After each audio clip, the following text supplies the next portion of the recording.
सुनो न बैठो न यार, बैठो न, सुनो न बैठो न यार, बैठो न। बिहार के मुख्यमंत्री नीतीश कुमार ने जिस प्रकार जीतन राम मांझी को बीच संबोधन में रोक कर बेइज्जत किया है, तो उसके बाद सदन के अंदर क्या कुछ माहौल था। हमारे साथी गणेश सम्राट सदन की पूरी प्रक्रिया देख रहे थे, सदन के अंदर बैठकर। गणेश, क्या कुछ ऐसी बातें हुई थी कि नीतीश कुमार को अपनी कुर्सी पर उठना पड़ा और जीतन राम मांझी को वो तुम तड़ाक सब कर दिए। विश्वजीत, एक्चुअली उस वक्त जो आरक्षण की नई जो कानून है वो विधेयक पारित कराना था, सर्वसम्मति से पारित हो रहा था, लेकिन जीतन राम मांझी उस पर बोलना चाहते थे। जीतन राम मांझी स्पीकर के आदेश के बाद, जो निर्देश होता है उसके बाद वो बोलना शुरू किए। उन्होंने कहा कि जिस मुद्दे पर मुझे बोलना था उस वक्त समय नहीं दिया गया, लेकिन जब भी दिया गया वक्त, मैं यही कहूंगा कि सरकार ने जो नीति बनाई वो जमीन पर नहीं उतरता है, कागजों पर ही हकीकत है। दरअसल जो शैक्षणिक संस्थान है उसके नामांकन में 10% आरक्षण की बातें थी उच्च जाति के लोगों के लिए, मतलब 10% की नहीं बात कर रहे, जो आरक्षण की बातें थी। जीतन राम मांझी बोल रहे थे और उसकी खामियां गिना रहे थे। मुख्यमंत्री अपने कुर्सी से उठे, स्पीकर के बिना, हालांकि सदन के नेता को कभी भी बोलने का आदेश होता, वो कभी स्पीकर की इजाजत के इंतजार नहीं करते हैं। वो उठे, बोले यार क्या बोल रहा है, ये क्या बोल रहा है, हमको कुछ समझ में नहीं आ रहा। ये मुख्यमंत्री की भाषा थी कि ये क्या बोल रहा है, इसको मुख्यमंत्री कहता है। अरे हम बना दिए, मेरी गलती थी, मेरी मूर्खता थी कि मैंने इसको मुख्यमंत्री बना दिया। जीतन राम मांझी इस बयान के बाद लगातार विरोध करते रहे कि मुख्यमंत्री गलत बोल रहे हैं, गलत बोल रहे हैं। स्पीकर ने जीतन राम मांझी को बोलने का मौका नहीं दिया, माइक का ऑडियो कार्ड दिया गया, कैमरा का फ्रेम स्पीकर और सीएम पे चला गया। विपक्ष के तमाम लोग, स्पीकर ने मुख्यमंत्री को रोका था इस तरह की बातें करने से? नहीं, बिल्कुल। मुख्यमंत्री जब बोल रहे थे तो स्पीकर ने कहा कि आप बिल्कुल सही कह रहे हैं कि आपने ही जीतन राम मांझी को मुख्यमंत्री बनाया, दुनिया जानता है। नीतीश ने कहा कि मैंने मूर्खता कर दी। स्पीकर का जो भाव है वो सुनिए, आप देखिए।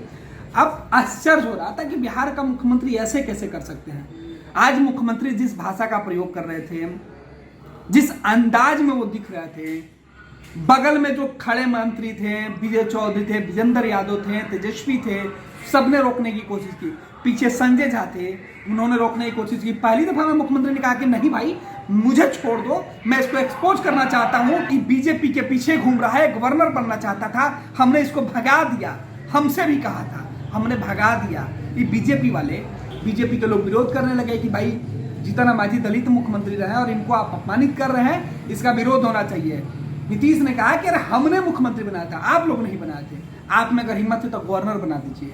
लगातार जिस तरीके से आज सदन में तस्वीरें निकल के सामने आई, मुख्यमंत्री को जिस तरीके से समझाने की कोशिश किया जा रहा था, विजय चौधरी हो, संजय झा को पिछली बेंच से आगे निकल के आके मुख्यमंत्री को समझाना। अच्छा गणेश, आप लंबे समय से विधानसभा को कवर कर रहे हैं तो आप जानकारी रखते होंगे, क्या ऐसा नियम है कि कोई नेता बोल रहा हो और बीच संबोधन में उसे रोक दिया जाए और तो मुख्यमंत्री बोलने लगे तो उन्हें बोलने की अनुमति दे दिया जाए? बिल्कुल, सदन के नेता कभी भी बोल सकते हैं प्रोटोकॉल के हिसाब से, क्योंकि सदन का जो नेता होता है स्पीकर के निधन के बाद बोल सकता है। हालांकि सदन के नेता के इशारे पे ही हाउस चलती है, हालांकि कहना यह गलत होगा क्योंकि हाउस स्पीकर के इशारे पे चलता है।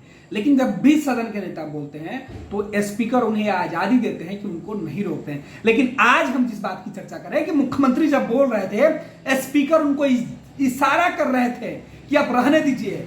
नीतीश कुमार इस तरीके से बोले जा रहे थे, स्पीकर को हाउस चलाना था। स्पीकर मुख्यमंत्री नीतीश कुमार के बातों को इग्नोर करके हाउस के अंदर जो प्रोसीडिंग थी उसको आगे बढ़ाए जा रहे थे। लगातार आप देखिए कि वो बिल पर बातें कर रहे थे, बिल पास करवा रहे थे स्पीकर, और दूसरी तरफ मुख्यमंत्री नीतीश कुमार माइक पर खड़ा होकर बोल रहे थे। स्पीकर ने मुख्यमंत्री का कैमरा कटवा दिया, मुख्यमंत्री फ्रेम में नहीं दिख रहे हैं। शायद इसके पहले कभी सदन में नहीं हुआ है कि सदन के नेता जब बोलते हो तो कैमरा उनके ऊपर फोकस नहीं करे। ये अमूमन विपक्ष के लिए होता था, लेकिन आज स्पीकर के नहीं चाहते हुए भी मुख्यमंत्री बोल रहे थे और स्पीकर सर हिला रहे थे कि अब रहने दीजिए, इशारा कर रहे थे कि मुख्यमंत्री अब छोड़ दीजिए, लेकिन मुख्यमंत्री मानने को तैयार नहीं थे। मुख्यमंत्री बार बार अपनी कुर्सी से उठ रहे थे, माइक पर बोल रहे थे। स्पीकर ने सीधे तौर पर जो कैमरा का एंगल होता है, जो टेलीकास्ट होता है, उसमें माइक जो वहां लाइनमैन था उसने चालू कर रखा था मुख्यमंत्री का। सदन के नेता का माइक बंद नहीं होता है, लेकिन स्पीकर वीडियो जो है वो नहीं आ रहा था। स्पीकर इशारा कर रहे थे कि बस कीजिए, बहुत हो रहा है। मुख्यमंत्री बोल रहे थे, नहीं मान रहे थे, लिहाजा स्पीकर मुख्यमंत्री को इग्नोर करके हाउस के अंदर जो भी एक विधायी कार लाई गई थी उसको वो पारित करवाने में जुटे रहे। और यह पूरी बातें जो हम करें वो तस्वीरें हैं कि सदन के अंदर मैं मौजूद था, ऊपर से मैं तमाम चीजें देख रहा था और मुख्यमंत्री को यह बात अच्छे से पता था। उन्होंने कहा कि पत्रकार भी जान जाए, जो जीतन मांझी को मुख्यमंत्री कहते हैं वो समझ ले कि मुख्यमंत्री कैसे बने हैं। झूठ मूठ के पब्लिसिटी के लिए इसका आप लोग छापते रहते हैं, ये आप लोग जान जाइए। ऊपर बैठे लोग नीतीश कुमार कह रहे थे कि इसको इस बात का गुमान था कि हम पूर्व मुख्यमंत्री हैं। अरे मुख्यमंत्री मेरी गलती से बन गए, मेरे गधापन की वजह से बन गए। क्या इस तरह की भाषा सही है एक मुख्यमंत्री के लिए? ये शब्द बिहार के मुख्यमंत्री नीतीश कुमार के लिए शोभनीय नहीं है। मुख्यमंत्री इस तरीके की भाषा हाउस के अंदर बोलेंगे, संसदीय प्रणाली में इसकी इजाजत भी उनको नहीं मिलती है। बिहार विधानसभा के जो कार्य संचालन नियमावली है उस किताब में भी, क्योंकि सदन के अंदर वही गीता कुरान सब वही होता है और उसमें यह मेंशन है कि सभी सदस्य, चाहे वो छोटे हों या बड़े हों, नए हो या पुराने हो, सभी सदस्य को, स्पीकर को भी इतनी पावर नहीं होता है कि वो किसी स्पीकर किसी सदस्य का नाम ले दे। स्पीकर भी सभी सदस्यों को माननीय सदस्य बोलते हैं, माननीय सदस्य के साथ उनका नाम लगाएंगे। फिर कोई मुख्यमंत्री या नेता विरोधी दल कैसे किसी व्यक्ति को इस तरीके से बोल सकता है? लेकिन सदन के नेता जिस तरीके से जीतन राम मांझी को जलील कर रहे थे, जीतन राम मांझी अपनी कुर्सी पर खड़े थे, उनका माइक बंद था, वो बोल रहे थे कि मेरे साथ गलत हो रहा है, लेकिन मुख्यमंत्री सुनने के लिए तैयार थे। और जिस अंदाज में मुख्यमंत्री अब बोल के हंस रहे थे, बता रहे थे, अपने लोगों को डांट रहे थे कि मुझे मत रोको, मुझे इस बात का एहसास है। और मुख्यमंत्री ने यह भी कहा कि मुझे पता है कि मैं क्या बोल रहा हूं। ये आश्चर्य करने वाली बात है। और अब मुख्यमंत्री की बातें सुनकर बाहर में अब बीजेपी के नेताओं ने जो आरोप लगाया कि शायद मुख्यमंत्री जी अब मानसिक तौर पर बीमार होते हुए दिख रहे हैं। अब मुख्यमंत्री के बाद जो आरोप लगे बयानों के बाद, उस पर सवाल उठना लाजमी है कि क्या सच में बीजेपी जो आरोप लगा रही है कि मुख्यमंत्री को अब बेहतर इलाज की जरूरत है, वो अब सवाल उठने लगा है। क्या मुख्यमंत्री को पछतावा हो रहा है कि उन्होंने जीतन राम मांझी को बिहार का मुख्यमंत्री बनाया?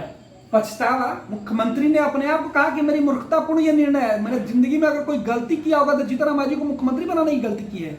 इससे बड़ा क्या कुछ हो सकता है?